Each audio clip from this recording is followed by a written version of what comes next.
it turned me down. From Broadway to movies to television, Tommy Tune has done it all. Yet his strongest performing passion lies amid the bright lights of live theater.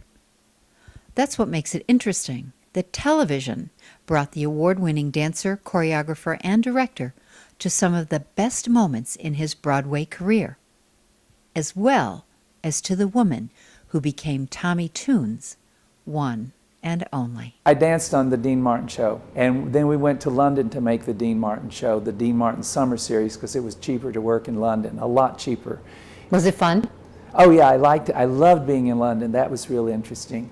And you know, I opened my eyes to the world, because that's as far out of the country I'd ever been at that point. Twiggy saw me on that television show, played in England and also in America, and she saw it, and she had been cast in the movie of The Boyfriend.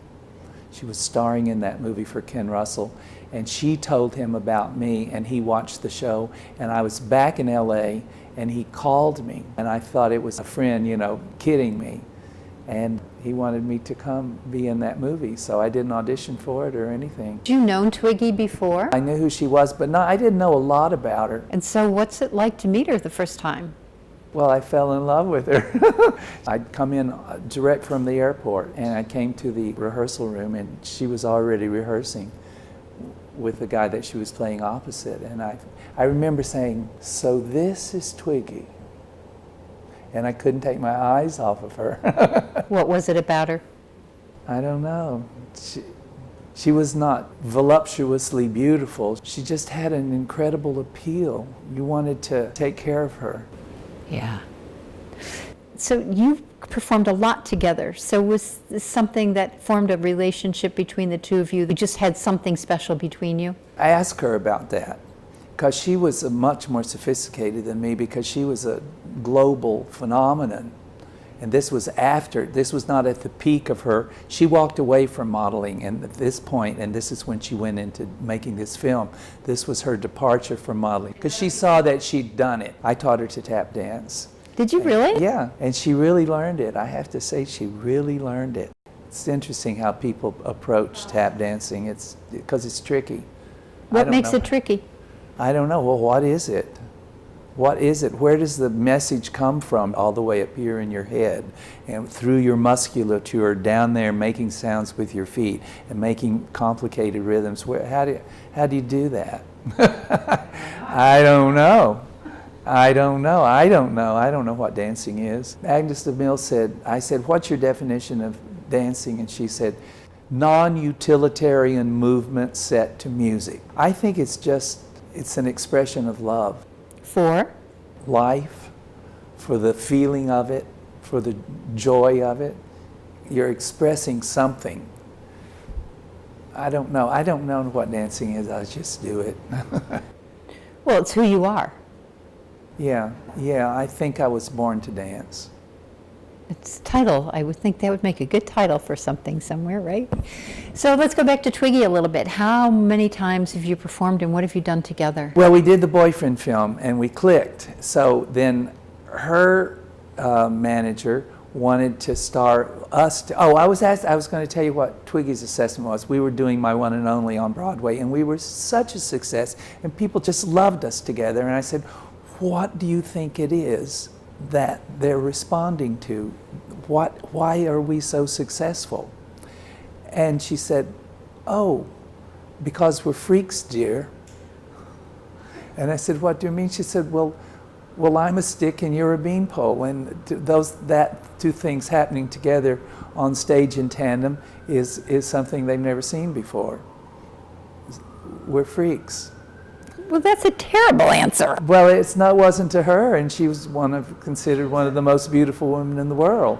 But she knew that she had a gimmick, not of her own making, and I have a gimmick, not of my own making. Just how I grew. I growed and growed, just like little Eva. I grew into this, so it's unique. So it's freaky. Do you still see Twiggy? Well, she's back in London now.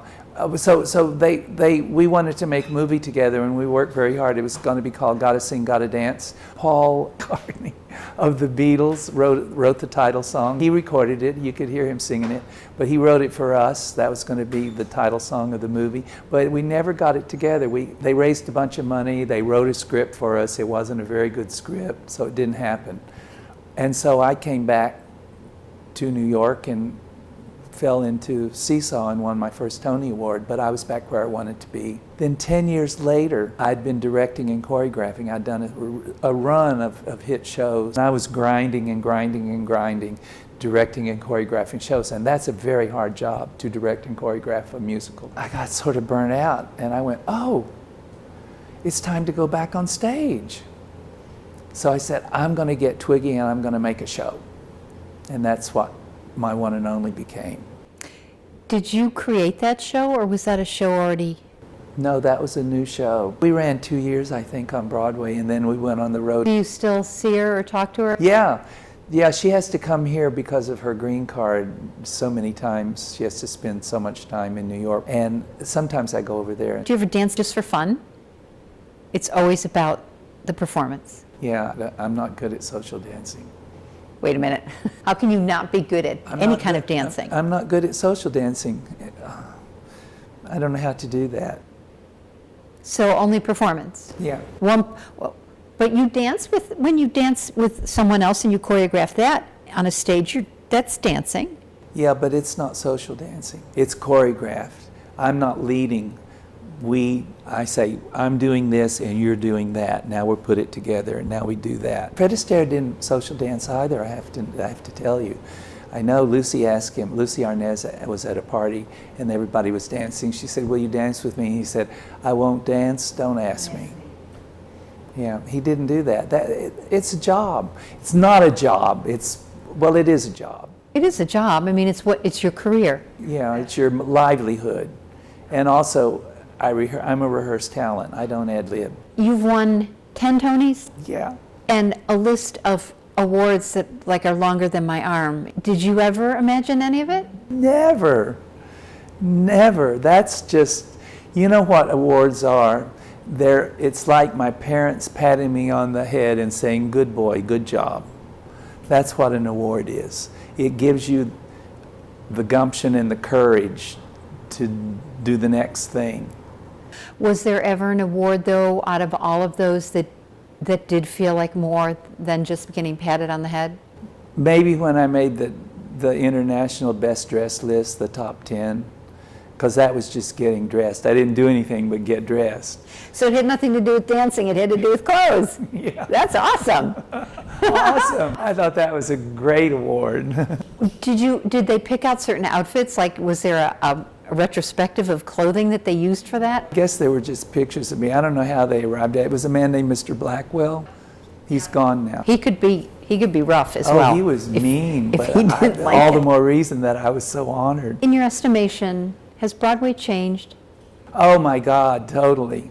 It's lost its innocence and it's lost its nuance. Nuance went out the window when the microphones got invented. Because? It takes away from what the actor's doing. The actor doesn't have a choice now. He's being microphoned. You try to figure out how loud to talk, and you don't know. When there wasn't anything between you and the audience, you knew if you were reaching them. And if you said something and you had a gag line, a punch line, and they didn't laugh, then something was wrong.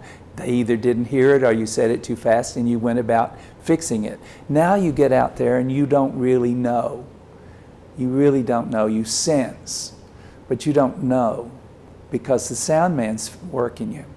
And the sound's coming up from the pit and you're hearing it over speakers. Does that change the relationship between the actor and the audience? I think so. I think that changes it a lot.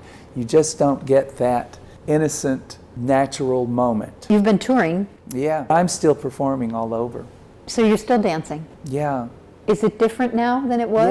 Yeah, I don't kick over my head anymore because it's not appropriate for a gentleman my age. I would like to think that I am dancing the appropriate dance of a 77-year-old man.